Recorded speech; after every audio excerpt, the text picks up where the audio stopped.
Welcome to One-on-One with Walt Lascos.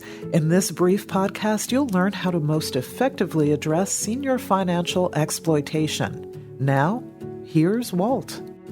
Welcome, everyone. I'm Walt Lascos.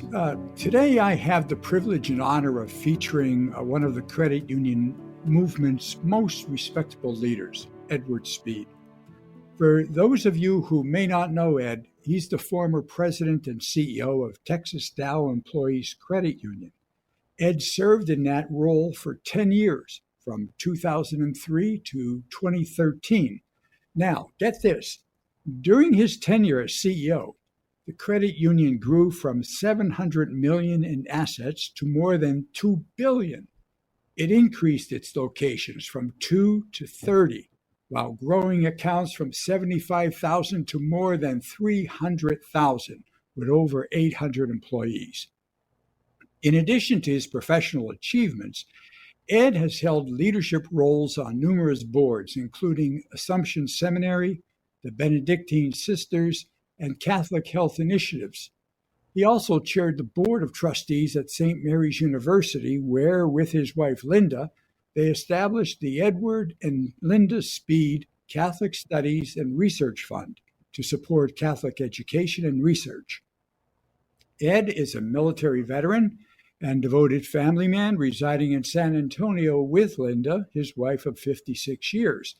And of particular note, I'm delighted to say that my friendship with Ed extends beyond the boundaries of the credit union system. We share something very special. For me, it's a past career in pastoral ministry in the Franciscan order, and for Ed and his career, it's one defined by his master's degree in systematic theology, along with a BBA in finance, both from St. Mary's University in San Antonio, Texas. Ed was named a distinguished graduate in theology and a distinguished alumnus of St. Mary's. His academic journey includes postgraduate theological studies and a tenure as an adjunct faculty professor, teaching courses in theology and religious studies. Ed, welcome to my podcast. Walt, I'm delighted to be here, both on your podcast, and I'm delighted to interact with you personally. Thank you. Well, Ed, for the next several minutes, suppose you and I bring our non-credit union experience, meaning your background in systematic theology and mine in pastoral ministry, to the forefront, applying it to credit unions and our own experience within the movement, yours as a CEO and mine as a DE, a development educator and a communicator. So, with that in mind, we hear it said time and time again, credit unions are all about people helping people. But what does that really mean for all of us devoted to the cooperative business principles defining the credit union movement? Does helping apply exclusively to a person's finances, or does it extend beyond to other areas as well? As a movement, is there one common definition applied to define its meaning, or do each of us affix our own interpretation of it? Ed, what are your thoughts on that?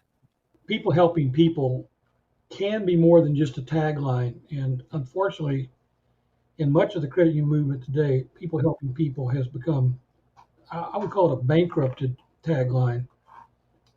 It's nice to throw that out there when there's tax fights and that kind of thing, but I don't think it captures the vision of solidarity that it was meant to have at the very, very start, and we'll get into that in some depth.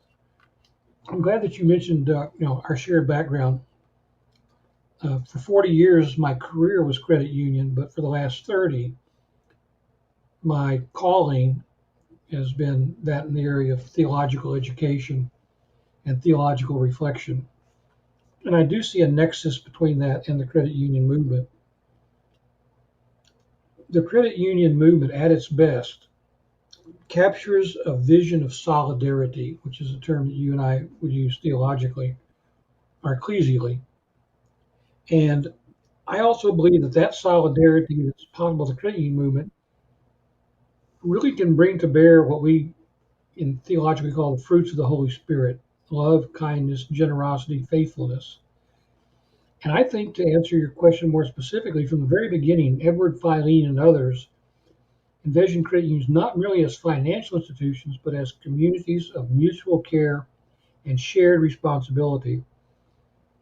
Helping was never limited to finances. It was always about relationships.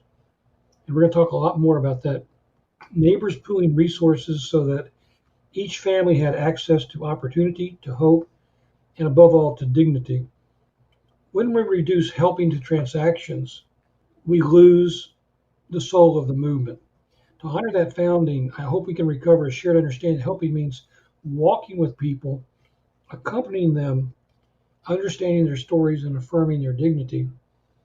Now, you and I started this conversation via emails talking about, is empathy dead in America today? And I think that's one of the things we're going to weave throughout our conversation today is this notion of empathy. But we're going to need to have a disciplined conversation in that. And let's talk about what empathy is. Empathy is a willingness to enter into another person's experience. That's to walk alongside them, to see the world through their eyes, and to be changed by what you see. Unlike pity, pity looks down on people. Charity can give at a distance. Even sympathy notices, but still remains distant. I can be sympathetic and not be moved. Empathy dwells with the relationship.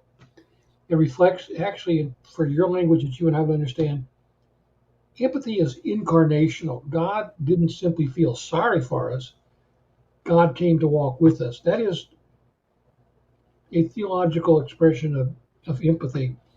They're with the people on the ground in their lives, understanding, listening, and feeling. And not just, it's not charity, it's not pity, it's not sympathy. So I believe at one time we were an empathetic movement. Um, Again, people helping people is got to transcend transactions are easy. Empathy's harder. Yeah. Yeah, I like what you're saying there, Ed, because it takes it to a whole other level.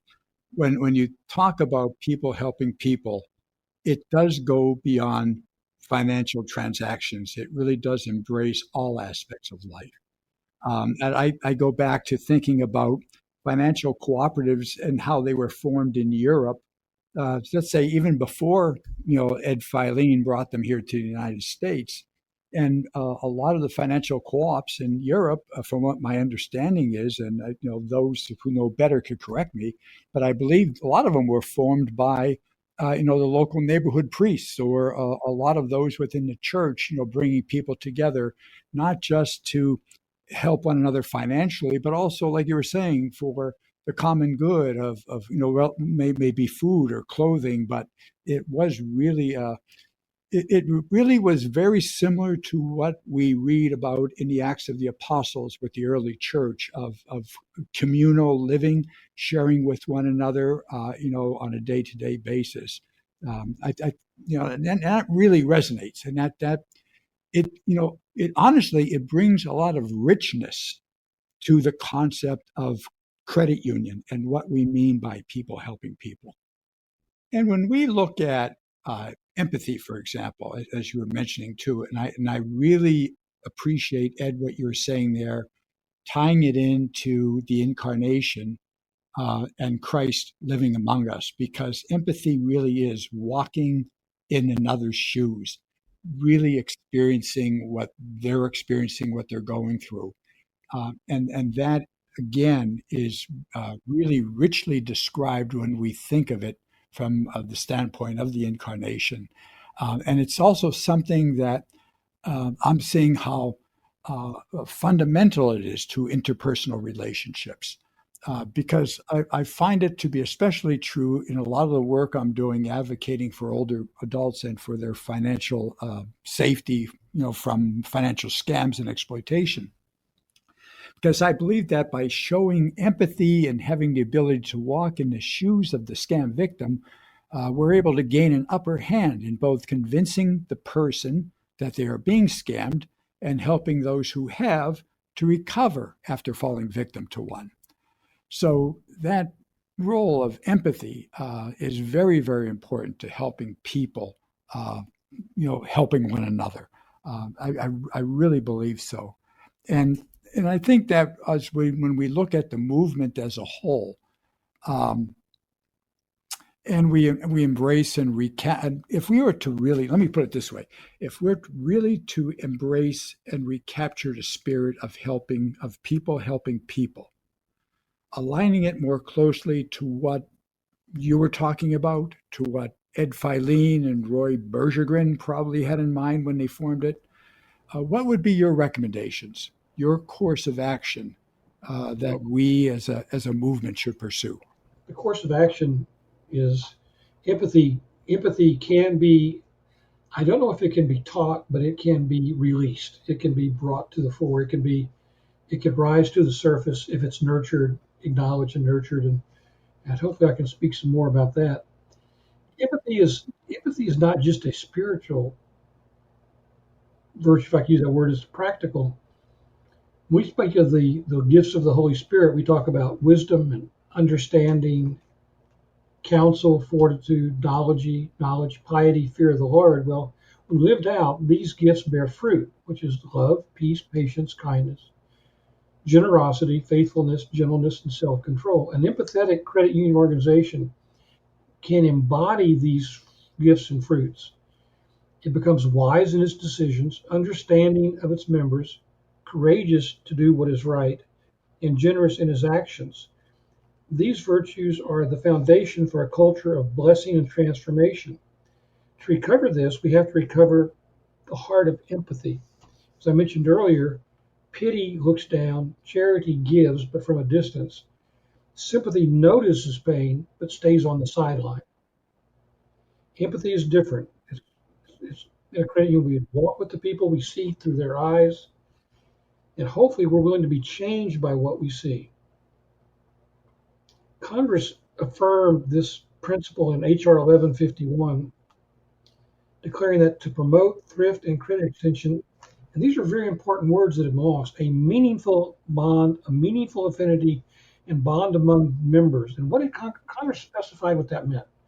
When Congress said a meaningful affinity and bond among members, manifested by a commonality of routine interaction, shared and related work experiences, interests, and activities, and the maintenance of an otherwise well understood sense of cohesion or identity is essential to the credit union mission.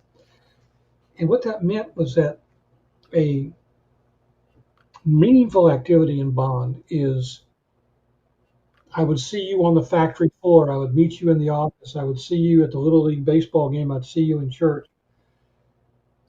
Shared and related work experiences. I know what you have to do for a job. I know how you sweat. I know what you have to do. I know I can understand your needs because I understand who you are and what you do.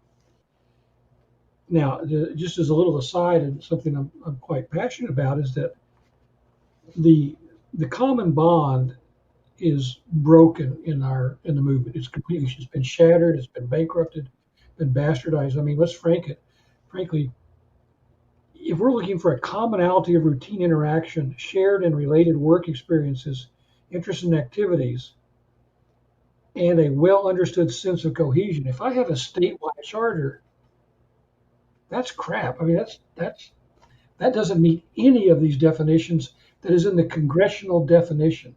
Those aren't Ed Speed's words. That's in the law. That's in HR 1151 Credit Union Membership Access Act, which says meaningful affinity and bonds. So these huge fields of membership, some of which are national, have no way to meet that definition.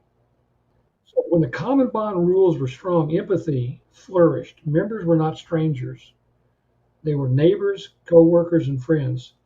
As these rules have eroded, empathy has diminished, and with it our ability to live out that founding vision. It mitigates against us living out that vision.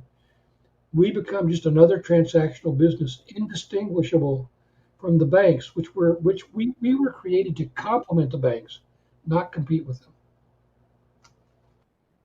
And I think that's something we forget is that they had their place, and the founding members of the credit union movement knew that banks had their place, but yet we turned them into an enemy.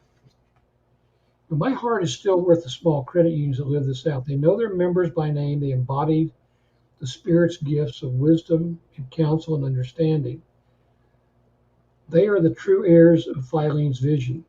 We don't need more fintech to save the movement. We need leaders who choose empathy over efficiency, relationship over transactions, and mission over margins.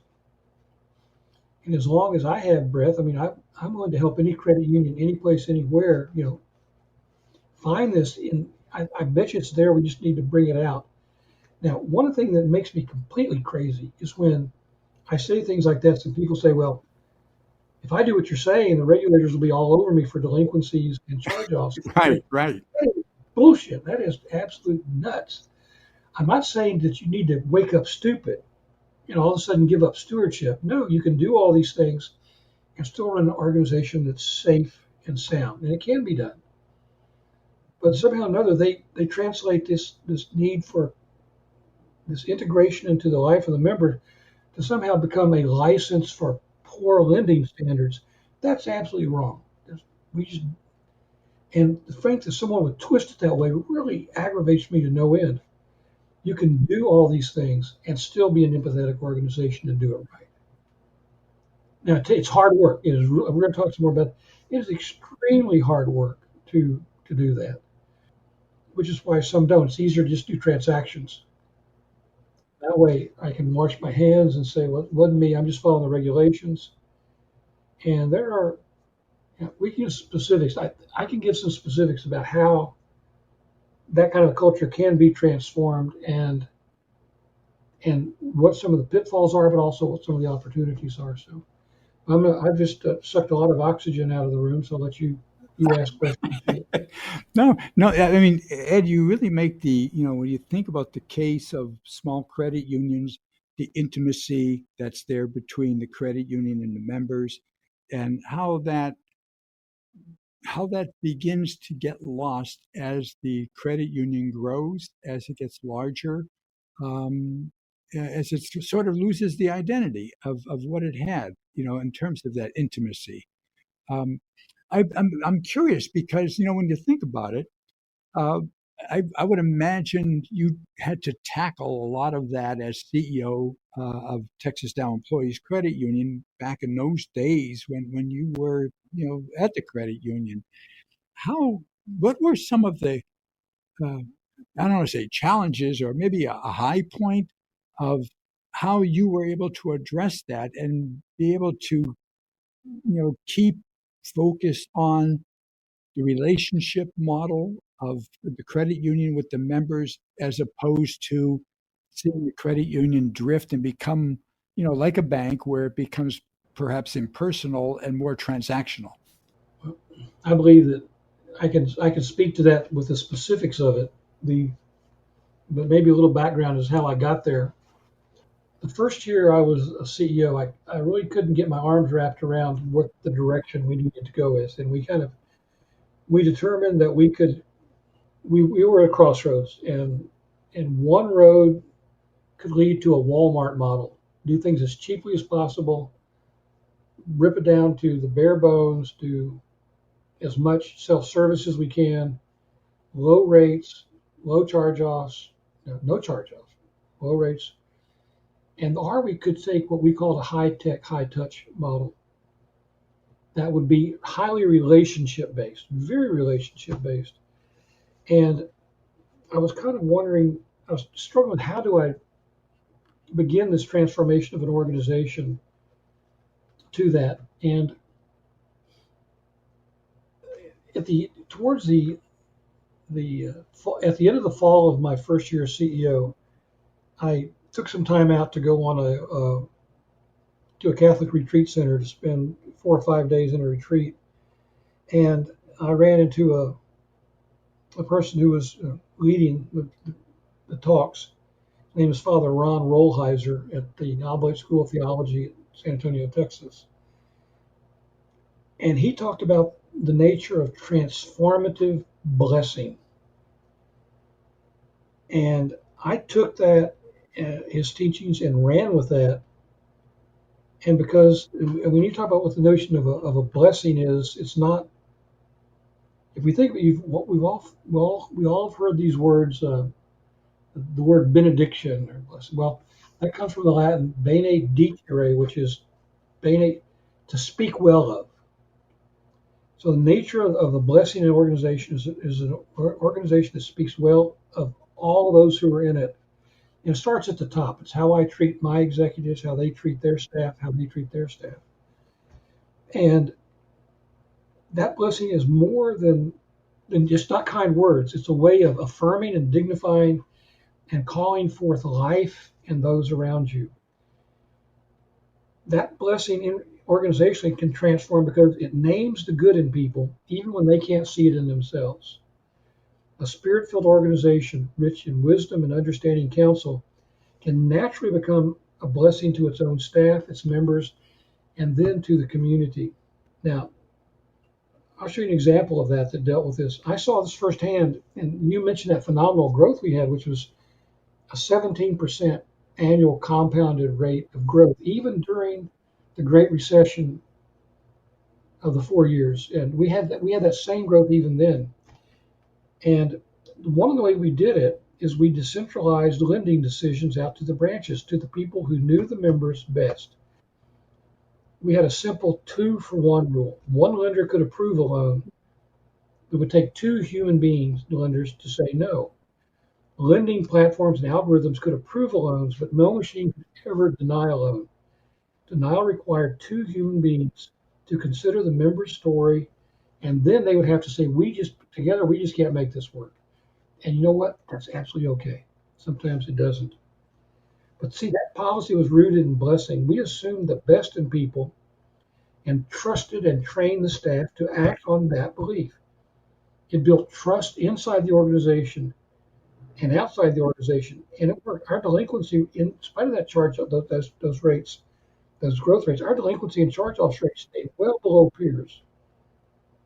Unfortunately, that was one of the first things my team eliminated after they came after me. Those who succeeded me, that's one of the first things they killed. And I was trying to figure out why, and I think because it takes a lot of psychological work to maintain an organization like that. It's like having a mixed group of teenagers at a house party. You just can't take your eyes off of it. You have to stay on it. And so what we did is we blessed our staff by naming the good. We empowered them. We trusted them. We cultivated a culture where they then were a blessing to others around them and to the community. Well, this allowed us, you could feel it in the organization. The organization was happy. They were empowered. They felt good about themselves. They felt good about their work. And you could sense it just walking through our buildings. You could sense that this vibration for good was there. And it wasn't feely touchy. It was concrete. I train you. I trust you. I believe you're going to make the right decision. Go make the right decision. My fear was not that the frontline lenders would make the wrong decisions. My fear was they wouldn't make any decision. That was the police making it. It's okay to make a decision. I tell them I can't think of a mistake you could make that we can't fix. So that's that notion of empathy. I try to understand to sit with the lenders and sit with the frontline people to understand. And that's also important. Is a factor in this is it's important to count the number of layers between the chief executive and the member. So if you've got a member and then you've got a frontline FSR, and then you've got a branch manager, and then you've got a city manager, and then you got a regional manager, and then you got a senior VP of branches, and then you got a EVP of credit union experience. That is 7 layers between your member and your chief executive. And if that's the case, empathy is not possible. It's just the bureaucracy is just too deep. And there are ways to get around that. If not, you have to be very much on top of it to make sure that your message is not being filtered and distorted to be able to get that sense of empathy right to the very front line. If you want to, this is an aside. I'm going to stutter step here, and this is an aside. One thing I found out, one thing I recognized in the credit union movement, especially in my last 10 years in the movement, is how excited credit unions were. And you just go to any credit union publication, how excited credit union employees are when they get a chance to do something good on the outside. Children's Miracle Network, with food banks, whatever it is, they are just alive. Well, I believe that they have to have that because they're no longer able to do it within the organization. So they're vicariously living out this call to empathy and to relationship. They're doing it by having to go outside the organization to get their affirmation because they're not allowed to do it inside. I don't know if that makes sense or not, but that's my theological call on that. Well, Ed, I think we're going to be in a situation where we're going to have to do some more of this, you and I, because there's so much more that we're unraveling here that we could go on and on.